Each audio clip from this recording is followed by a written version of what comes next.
Hey, good morning. Yes, it is. It's Tuesday, November 7th, and I hope you have your coffee this morning. Kind of change up a little bit into getting out my flannels and my thicker shirts. So I thought I'd talk today about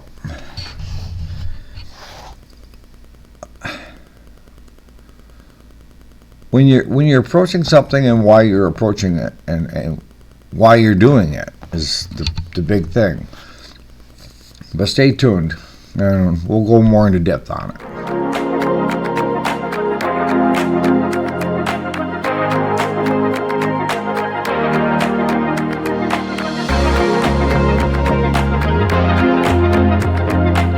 So where am I going with it this morning? Well, this morning I was thinking about it the last couple of days. And I had a person that is running for office, and they want my support. And this is what I do with everybody that is going and going to try something new, whether it's a new office or a car or a home, relationship, what have you. If they come to me for advice, the first thing they're going to hear from me is, why? Why are you doing what you're doing? Or why do you want to do what you're thinking of doing? Because I think you need to know that answer. Now, when it comes to running for office,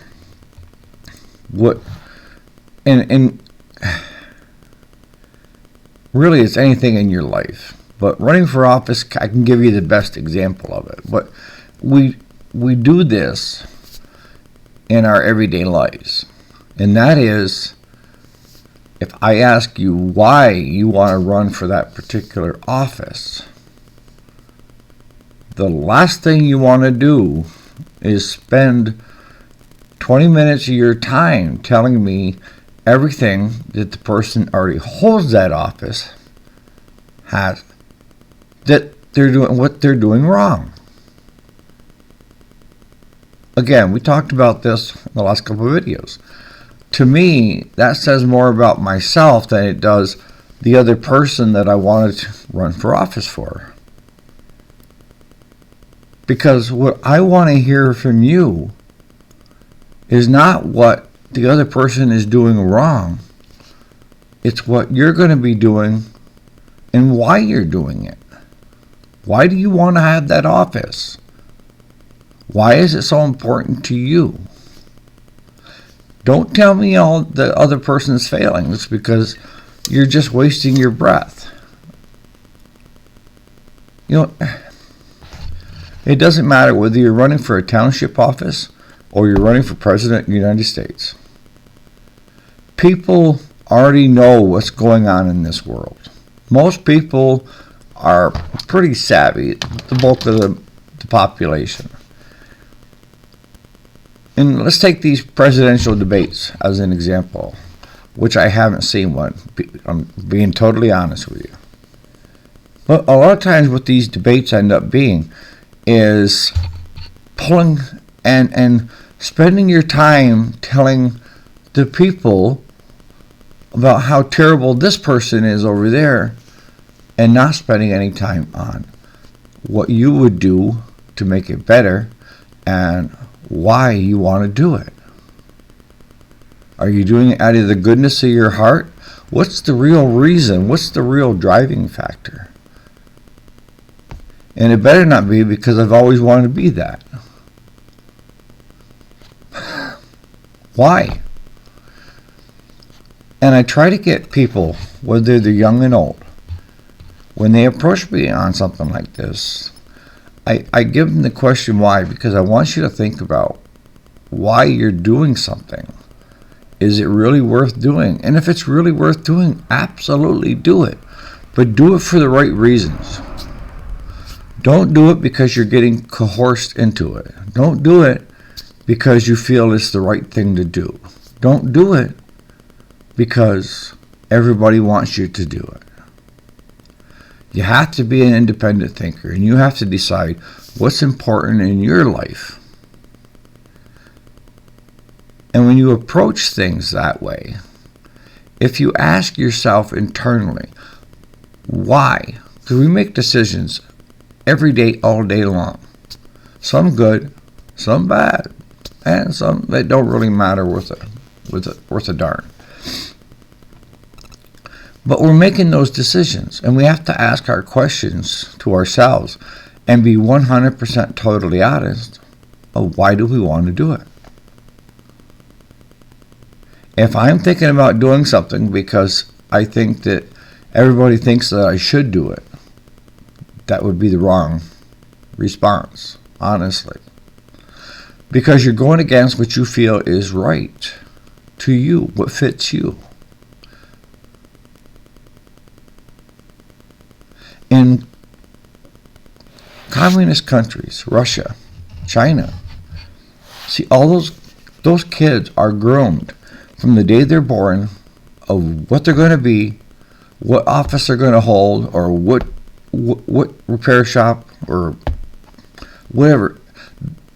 They don't get a choice in life about what they really want to be. Where you do.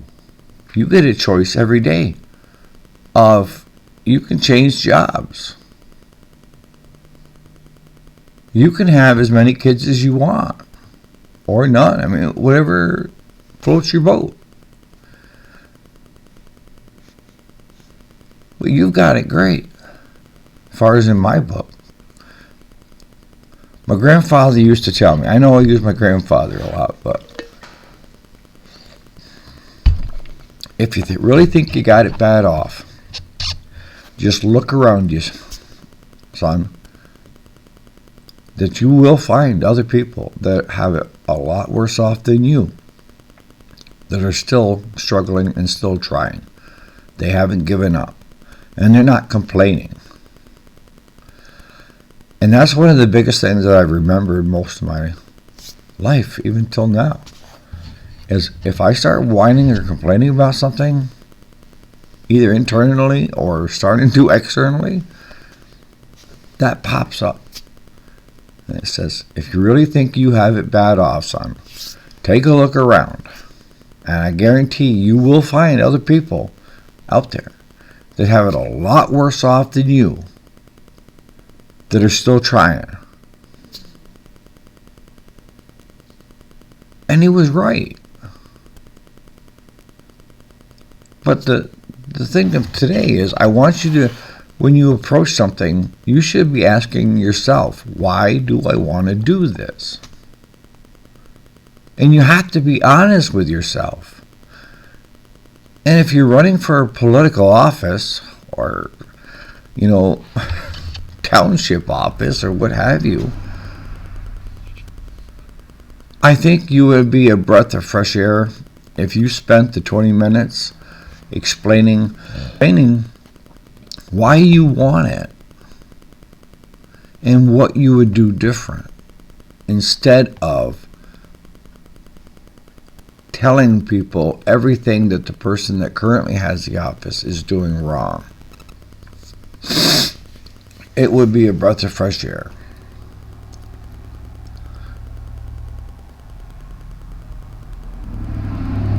I think that if you're going to spend that time finding the other person's faults, then to me, you're probably not the person that I want in that office. Because it's not going to stop there. Because the tendency of people that look to others and find their faults, do it whether they're working or at home or wherever. You're continually finding fault in somebody else, instead of taking a good look at what you are doing.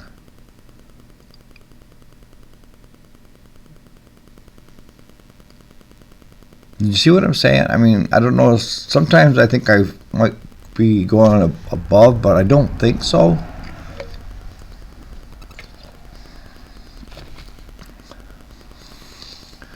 But how does that relate to business? We're talking political life or home life, how does that fall into business?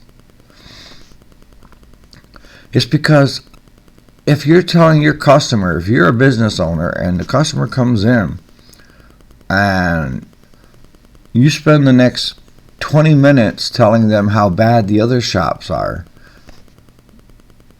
instead of what you have to offer, it's going to be a turnoff to those customers.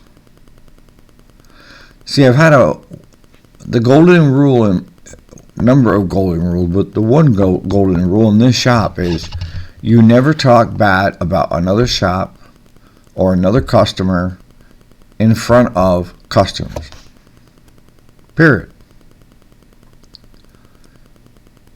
Maybe the other shop is a total F up, Maybe they are corrupt and slime balls. But who cares? Because I'm telling you, if they are what you say they are, other people already know it. And I've had customers come in here and say terrible things about other shops. And I know if I lower my standards and I just agree with them, I always say, well, to each their own. But if I agree to them or even add something to it of this or that, I know that person is going to run to that shop and tell them how terrible we are to try to get a rise out of them. And there are people like that every day that are going to come into your shop. And I really don't care about having them for customers because we've talked about drama. What you need to do in business is you need to be honest. You need to ask your question why you're doing something. And then you need to have positive responses that are coming out of why am I doing this? Well, I want to increase the size of the business. I want to increase my customer base. I want to, but have it positive. Answering the question why, instead of why finding somebody else's faults. And that means whether you're an employee and you see this going on within the employees of these little backstabbers and stuff like that are running from one person to the next, or telling you why you should vote them in for HR because of all the terrible things the other person's done, but he or she is not showing you anything positive that they would bring forth to running HR. See, I ran HR for a group of the underground miners for years, and the reason I got it was because I told them what I wanted to do and why. And if I didn't get it, that's okay. Because if I felt the other person was as qualified and could get the same results, if not better, then I would want the other person to get that position. It's all about bettering things for everybody in life. And a lot of people, when I worked at the mines, work stayed at work, home life stayed at home life. And why was that? Because I had to, working in the mines is scary.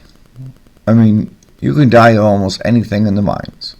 Close calls and have bruises on you and this and that. And I didn't want my wife to be constantly worried about me while I was at work. She finally figured out it wasn't any sense in asking, how was your day at work? Because she was going to get the same answer. It was fine. And when I was at home, anything that was going on there when I went to work, I had to leave at home because if we were struggling or having a hard time with something, I didn't need it to take over my mind while I was working because of the hazards of my job. I needed to be on my game. So I separated work from home life. And that was the reason why.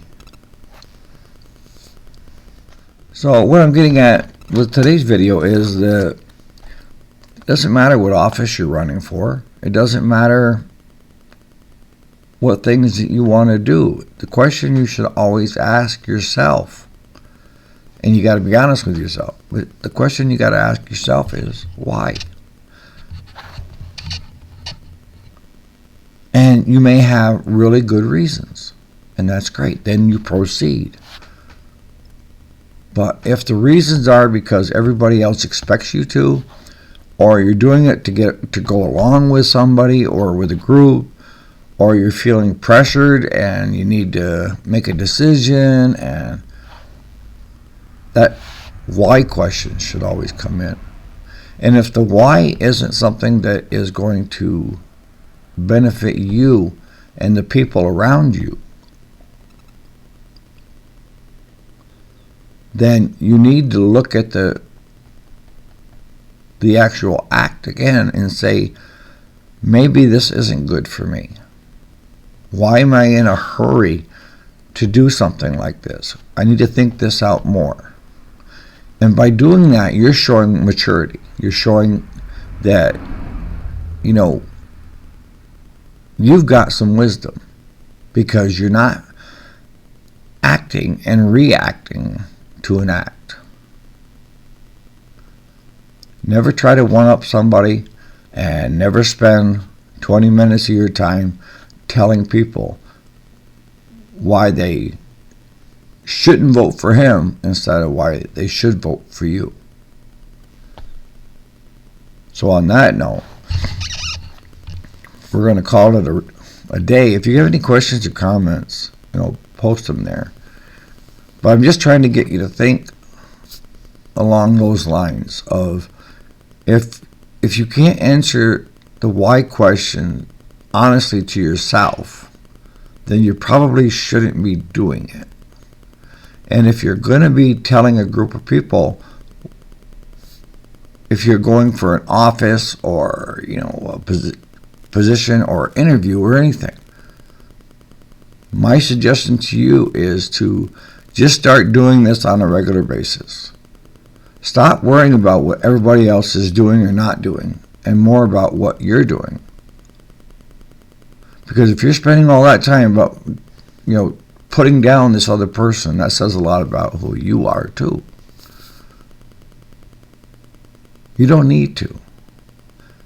This day and age, people find it very refreshing if you're just honest with them. And you're telling them how you're going to better something for not only you, but for them. And why. See, that why question always needs to be answered first. If you can't answer it, or you can't come up with a good enough reason why, then you probably shouldn't be doing it. So on that note, you guys have a great Tuesday. We're going to be working in the field all this week. So hopefully the weather holds a little bit. It's supposed to be 53, I think, today. But if you guys find any value in this, I try to cover business as well as personal life and personal growth of who we are. And if you think it might help somebody else out that you know of right now, of a particular video, share it with them. Please. All right. Catch you guys on the next video.